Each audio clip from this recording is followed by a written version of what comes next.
Hi, I'm Michelle Sider. I'm a Michigan-based artist. Lately I've been focusing mainly on mosaics, and my background is as a painter.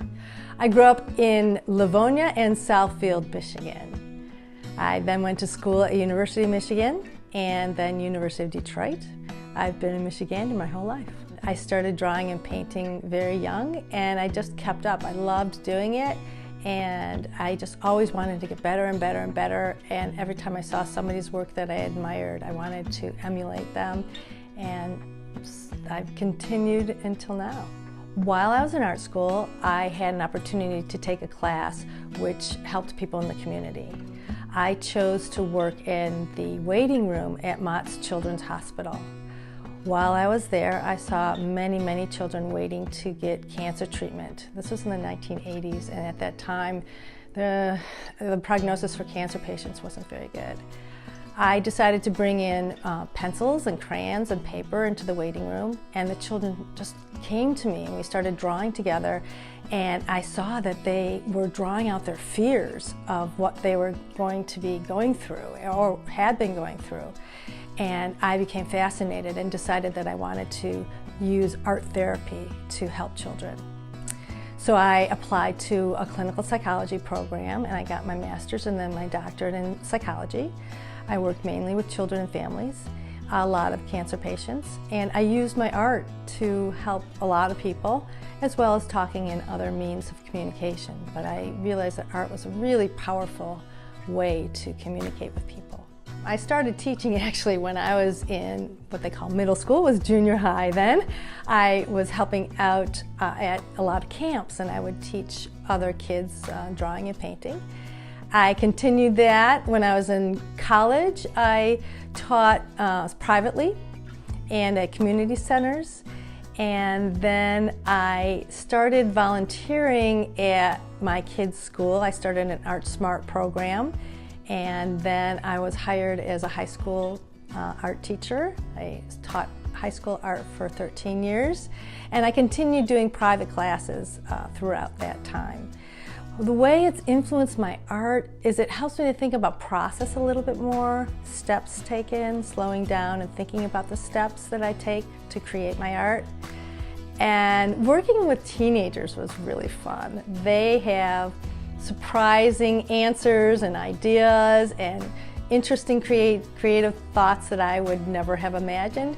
So it opened my mind to different ways of thinking, and I think it has helped me to broaden my horizons and when I'm thinking about a project. So I've been painting for a very long time, and I still enjoy it. However, I became really fascinated with mosaics after I saw some mosaics at the Detroit Institute of Arts, locally in the community, and then when I saw some mosaics in Italy and then in Israel, I became fascinated with the materials and the process.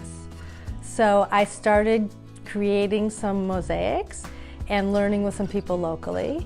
And then I decided to up my game a bit, and I started learning with people from around the world. And I've been initially transforming my own paintings into mosaics. And what I saw was the color and the vibrancy of the glass. It was just something that had a life of its own.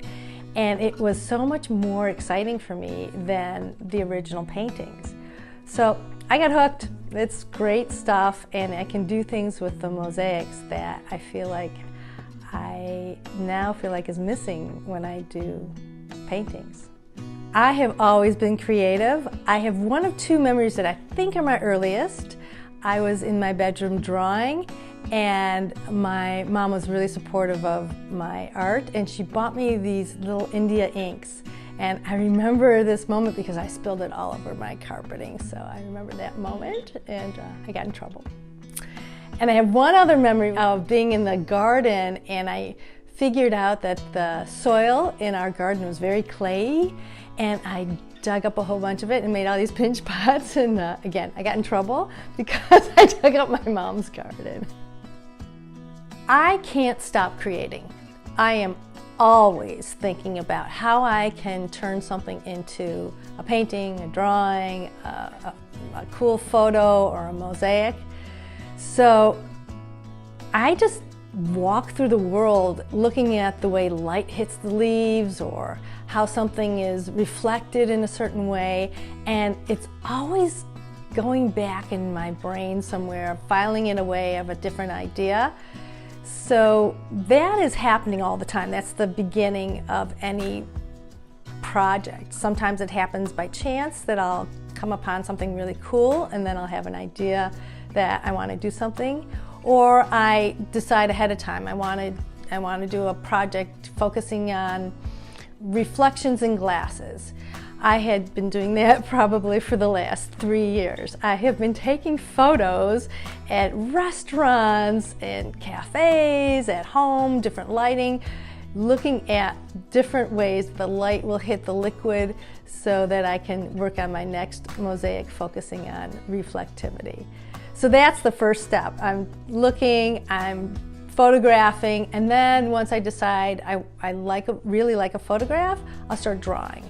And I draw, and I draw, and I draw until I get it just right. And that it has the composition and the values and the emotional impact that I want. And then I will do a painting. And then if it's a mosaic, I will do a full-scale painting on the substrate of the mosaic, and then the mosaic goes right on top of that. Currently, I'm working on a series called I Am Yemenite. I have just finished my 4th piece, working on my 5th piece, and I am depicting the plight of Yemenite Jews who lived in Yemen for over 2,000 years. I've been doing research and reading and talking with people who have lived there, and it's a really interesting project for me, and I'm hoping to eventually have it as a museum exhibit. I have learned that there are hundreds, if not thousands, of different types of glass. It's really fun to figure out which pieces are perfect for a particular project. I use stained glass, usually from the United States, and each company is known for different details, whether it's swirls of color or texture or bubbles or the thickness of the glass. Each one's going to be different, and I will choose it according to what my project is. I also use something called Smalti, which is a handmade glass that's very thick, and you use stone cutting techniques for it. They have over 3,000 colors, and it's known for its really lush colors. I also use Mexican Smalti, which is hand-poured glass that has really interesting textures and swirls on the surface, and you use the surface of that glass. It is also thick, but not quite as thick as the Italian Smalti. And because the different glass has different thicknesses, I can create a three-dimensional effect also, depending on which glass I choose to use. So I look all over the world to source out different types of glass and materials, depending on what I want, what type of effect I want to create. The highlight of my career so far is actually my last project.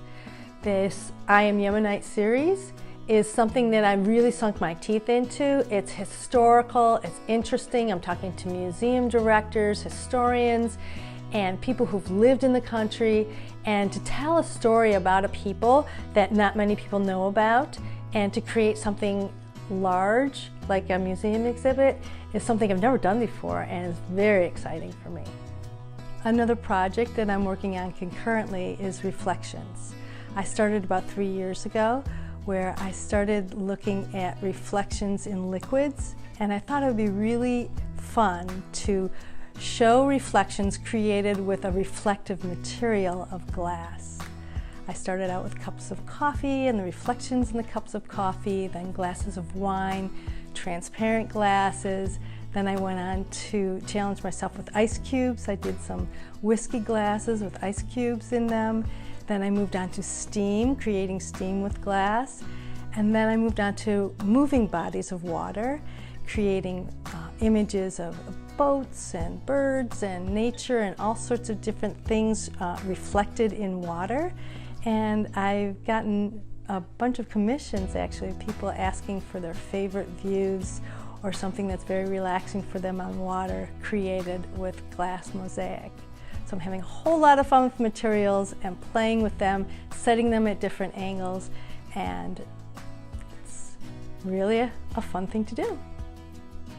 I am so happy doing what I'm doing right now. I hope to be able to do it for quite a while. I love having projects that I can sink my teeth into, and I want to continue working on an extension of this I Am Yemenite series. I'd like to go into different countries and focus on people who may or may not still be living there and tell their story through glass mosaic. So that's what I hope to do for a long time. You can find my work on my website. You can also reach me at my email, which is my name, michellesider@gmail.com. Thank you so much for watching, and I hope you learned something.